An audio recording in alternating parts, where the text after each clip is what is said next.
A gun buyback that forced law-abiding citizens to surrender their firearms in a nationwide roundup and meltdown of all semi-automatic firearms and pump-action rifles and shotguns. 640,000 ordinary conventional firearms confiscated and destroyed.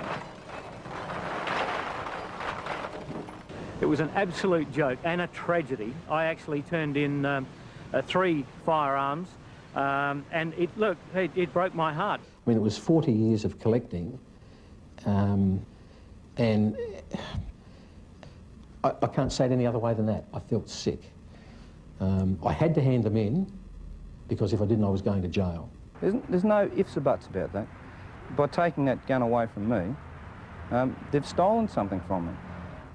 A right stolen by their government, promising safety in return for its gun bans. But now citizens know the frightening truth. The cost of lost liberty can be measured in the loss of life. It's become very, very obvious, even to blind Freddie, that the expenditure of $500 million has done absolutely nothing to reduce crime. It certainly didn't do what the government touted it would do, which was to reduce crime. It hasn't done that at all. In fact, there's been more. This has been a lot of bull and hasn't really done much to help society and with its problems. Cold, hard facts the anti-gun forces can no longer escape. Armed robberies have skyrocketed, up 69%. Assaults involving guns rose 28%. Gun murders increased 19%. And a new phenomenon, home invasions jumped 21%. An increase politicians insist they can't explain because they're still trying to legally define what a home invasion is and what the penalty should be.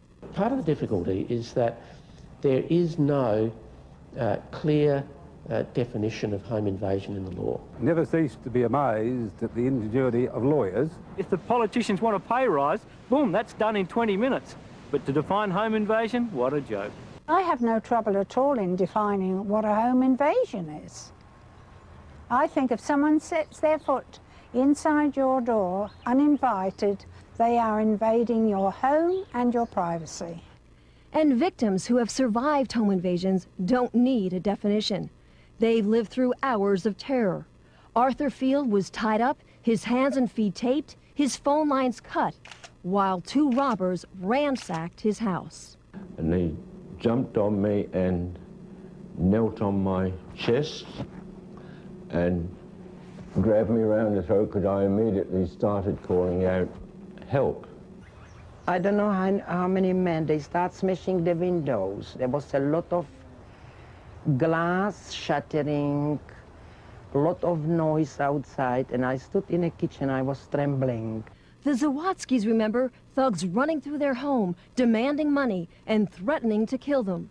Mr. Zawadsky says if he had a firearm, the suspects never would have gotten away. Do you will stand, waiting till you get killed? Or you will defend yourself? Tell me true, you will defend yourself. Scars that never heal, citizens left powerless.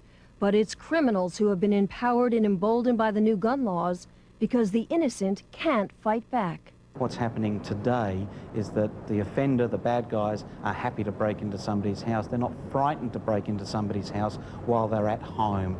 Citizens denied the right to protect themselves by a justice system that won't. Well, my opinion of the legal system here is it's absolutely weak. Weak as water. I mean, they've just got no backbone. That the sentencing for various crimes is just pathetic. And police who can't.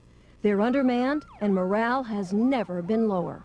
It's very bad at the moment. It's never been worse. Since 1993, we've had a real decrease in over 230 sworn police officers in this state. These policemen have joined the job, policewomen have joined the job to go out and do it, and they can't even attend at breaks or assaults because there's no vehicle to even get them there.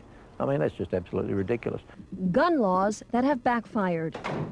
And Australians who have been forced to hide behind bars and deadbolts. Some are even installing extensive security systems because the firearms they still own that haven't been banned have to be locked up, unloaded, and unavailable. I mean, get real. If I have someone break in here, I've got to go get the bolt, get the rifle, find the ammunition somewhere else, put it all together, and then defend myself if this other person's got a firearm that's going to threaten my life. No way, it doesn't bloody add up. A political fraud, gun bans that haven't made a difference, and gun owners now struggling to stop a growing momentum against them.